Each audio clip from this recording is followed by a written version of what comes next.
जरा जोरदार जय घोष करो मेरे साथ। वंदे। आवाज बहुत कम है। देखो भैया अभी आवाज यही नहीं आ रही है।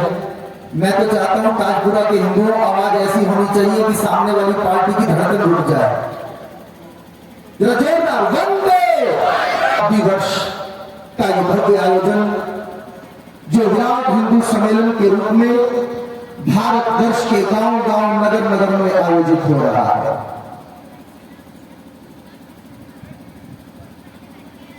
मैं इस कार्यक्रम के लिए संघ के सभी प्रचारकों को, सभी कार्यकर्ताओं को बहुत बहुत शुभकामनाएं देता हूं।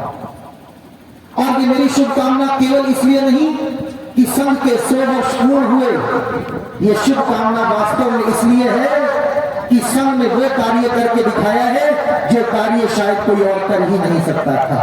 करने का कार्य मैं सत्य कह रहा हूं बंधुओं आपसे,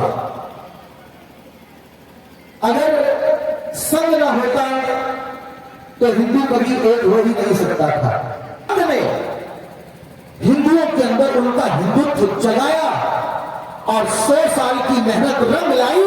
मेरे भारतवर्ष का हिंदू समाज जो वर्षों से सुप्त अवस्था में पड़ा हुआ था आज जाग गया है। संघ ने आपको इसलिए नहीं जगाया कि आप फिर से सो जाओ, क्योंकि हमारा लक्ष्य केवल राम मंदिर तक सीमित नहीं था। अभी तो हमें और भी आगे बढ़ना है और मथुरा में भगवान कृष्ण का भव्य मंदिर निर्माण करना है। कौन कौन चाहता है कृष्ण जन्मभूमि का निर्माण हो? जरा हाथ उठाओ। कृष्ण जन्मभूमि की रोड पर, हर राह में हर मोड़ पर एक व्यक्ति चाहिए। हर राह में हर मोड़ पर एक व्यक्ति चाहिए। हर सांस में हर जहन में अभिव्यक्ति चाहिए। हर राह में हर मोड़ पर एक व्यक्ति चाहिए। हर सांस में हर जहन में अभिव्यक्ति चाहिए।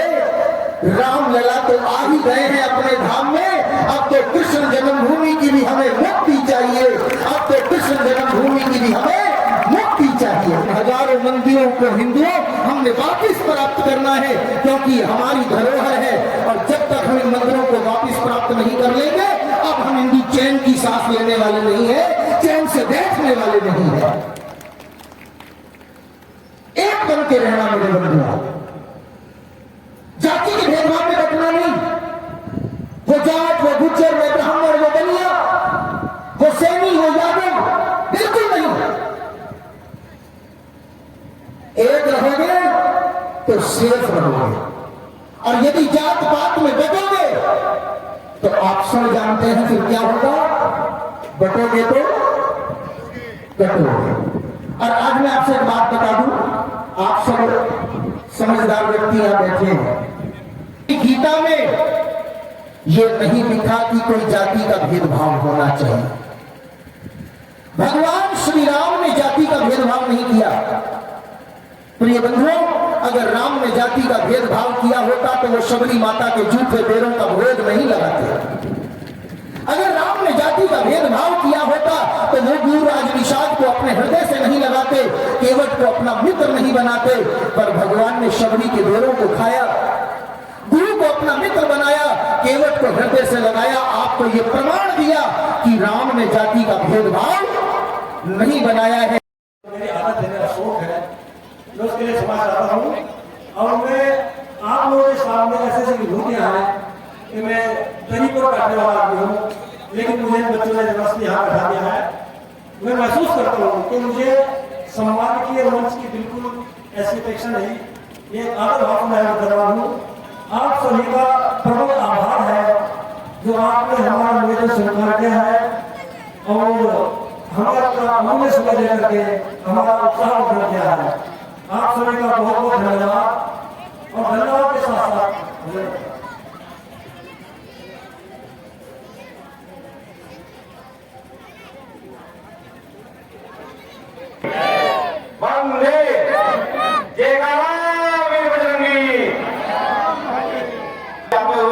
दाहिने हाथ पर जो वेदपाल जी का आवास है, वहां भोजन की व्यवस्था है।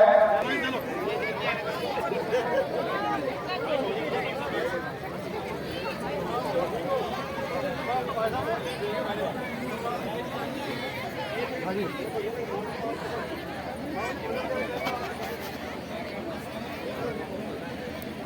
ऋषि न्यूज से मैं रजनीश कुमार देववंश, आनंद, उत्तर प्रदेश।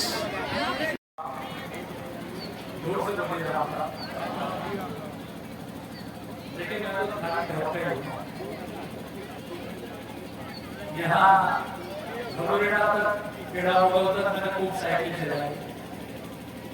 मैं रोकी में तहसील प्रचार रहा और उस समय जिस समय राम जन्मभूमि का आंदोलन चल रहा था 92 में जब ढांचा टूटा था तब मैं इसी क्षेत्र में प्रचार